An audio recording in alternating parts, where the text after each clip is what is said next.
Hello students, last video में हमने किया था परपीचुअल इन्वेंटरी सिस्टम क्या होता है और दोनों जो हमारे चीजें हैं, मतलब जो एक्चुअल हमारा जो क्वांटिटी ऑफ मटेरियल है जिसको हम कॉन्टिन्यूअस स्टोर टेकिंग में करते हैं और दूसरा जो हम बिन कार्ड्स या स्टोर लेजर में शो कर रहे हैं उनमें डिफरेंस आता है। वो डिफरेंस किन किन वजह से आता है।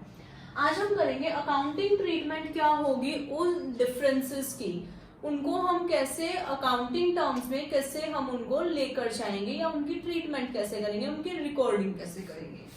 तो जो अवॉइडेबल कॉजेज हैं, जिन कॉजेज को हम अवॉइड कर सकते हैं, उनको हम लेकर जाएंगे हमारे जो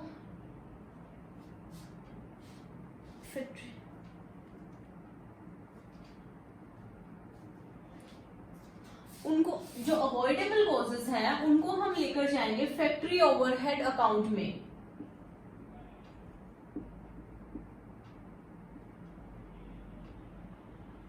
फैक्ट्री ओवरहेड्स में लेकर जाएंगे और जो अनअवॉइडेबल कॉजेज हैं जिनको हम अवॉइड नहीं कर सकते हैं उनको हम लेकर जाएंगे प्रॉफिट एंड लॉस अकाउंट में।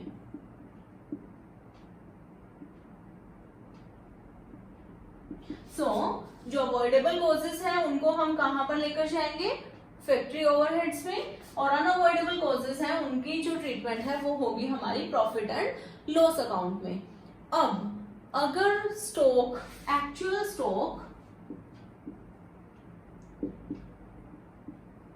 स्टॉक ज्यादा है, जब हम इसको कंपेयर कर रहे हैं, actual stock is more than या हायर देन बिन कार्ड में जो है या स्टॉक लेजर में जो शो हो रहा है, तो हम एक डेबिट नोट प्रिपेयर करते हैं। डेबिट नोट बनाया जाता है, डेबिट नोट को प्रिपेयर करते हैं। सेकंड क्या है, जब एक्चुअल स्टॉक कम है, लेस देन जो शो किया गया है, less than that what is shown in bin card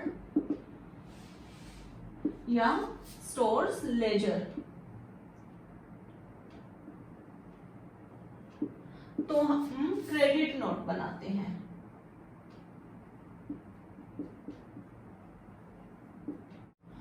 जब भी डिफरेंस आएगा तो हम एक स्टॉक एडजस्टमेंट अकाउंट ओपन करते हैं। देखो, जब डेबिट नोट प्रिपेयर कर रहे हैं, डेबिट नोट क्यों प्रिपेयर कर रहे हैं, क्योंकि एक्चुअल में सामान मेरे पास ज्यादा है, तो हम क्या एंट्री करेंगे, मटेरियल कंट्रोल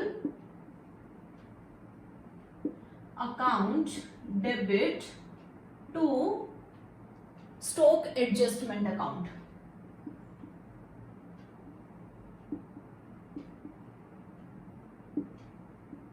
हम ये एंट्री कर देंगे यहां पर। इसी तरीके से जब एक्चुअल स्टॉक मेरा कम है तो वहां पर मैं क्रेडिट नोट बनाऊंगी, और क्रेडिट नोट की एंट्री कैसे हम करते हैं, स्टॉक एडजस्टमेंट अकाउंट डेबिट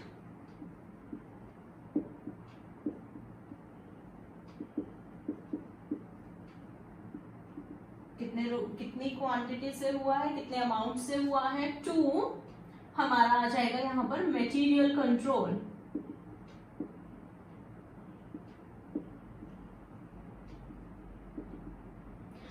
ये हमारी एंट्रीज होगी, या हम जिसको बोलते हैं अकाउंटिंग ट्रीटमेंट क्या होगी, जो भी डिस्क्रिपेंसी आ रही है, जो भी फर्क आ रहा है, जो भी डिफरेंस आ रहा है, तो अवॉइडेबल कॉजेज हैं उनको हम ट्रीट करेंगे फैक्ट्री ओवरहेड अकाउंट में, और अनअवॉइडेबल कॉजेज हैं उनकी हम ट्रीटमेंट करते हैं प्रॉफिट एंड लॉस अकाउंट में। अगर एक्चुअल स्टॉक ज्यादा है बिन कार्ड से या स्टॉक लेजर में जो शो हो रहा है, तो हम डेबिट नोट प्रिपेयर करते हैं, एंड वाइस वर्सा इसका करते हैं जब एक्चुअल स्टॉक कम है, तो हम कितना कम है, जब हम उसको कंपेयर कर रहे हैं स्टॉक बिन कार्ड और स्टोर्स लेजर से, तो उस टाइम पर हम बनाते हैं क्रेडिट नोट। अब देखो, परपीचुअल इन्वेंटरी सिस्टम का क्या फायदा है। पहली चीज, परपीचुअल इन्वेंटरी सिस्टम में कॉन्टिन्यूअस रिकॉर्डिंग होती है, तो हम कभी भी किसी भी समय हमें जब भी चाहिए कि मुझे बैलेंस देखना है कि कितने सामान का कितना, कौन से सामान का कितना बैलेंस पड़ा है, तो मैं बहुत इजीली वहां पर देख सकती हूँ। दूसरा, जो इंटरनल कंट्रोल है वो बहुत ज्यादा रहता है, क्योंकि स्टोर कीपर को पता है कि कभी भी सरप्राइज चेकिंग हो सकती है। सरप्राइज जो हम बोलते हैं, फिजिकल वेरिफिकेशन हो सकता है गुड्स का, तो वो भी जो हमारे एम्प्लॉयज हैं वो भी अलर्ट रहते हैं। तीसरा, जो अवॉइडेबल कॉजेज हैं, अवॉइडेबल कॉजेज जिनकी वजह से डिफरेंस आ रहा है वो मिनिमम हो जाते हैं, क्योंकि वहां पर ध्यान रखा जाता है कि कहीं कोई गलती ना हो जाए, कोई चूक ना हो जाए। देन अंडर स्टॉकिंग और ओवर स्टॉकिंग की प्रॉब्लम नहीं होती है जब परपीचुअल इन्वेंटरी सिस्टम को हम यूज करते हैं अपने ऑर्गेनाइजेशन में। ये कुछ फायदे हैं परपीचुअल इन्वेंटरी सिस्टम के। देखो, टोटल परपीचुअल इन्वेंटरी सिस्टम क्या है, इसमें हम कॉन्टिन्यूसली अपने स्टॉक की मूवमेंट को रिकॉर्ड करते हैं। कितना आ रहा है, कितना मतलब हमने रिसीव किया, कितना इश्यू हो गया है अलग अलग डिपार्टमेंट्स को, और कितना बैलेंस बच गया है। तो यहाँ पर हम 3 चीजें यूज करते हैं, बिन कार्ड्स को यूज करते हैं, स्टोर लेजर्स को यूज करते हैं, और कॉन्टिन्यूअस स्टॉक टेकिंग को हम यूज करते हैं। कॉन्टिन्यूअस स्टॉक टेकिंग में क्या होता है, फिजिकल वेरिफिकेशन होती है। देन बिन कार्ड में क्या है, हम क्वांटिटी को रिकॉर्ड करते हैं जो कि स्टोर के अंदर होती है, स्टोर कीपर का काम होता है वो।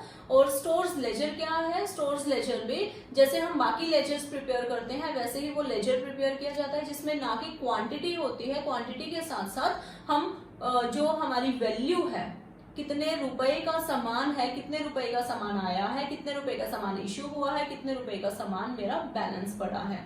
तो ये सब हम करते हैं परपीचुअल इन्वेंटरी सिस्टम में। Thank you.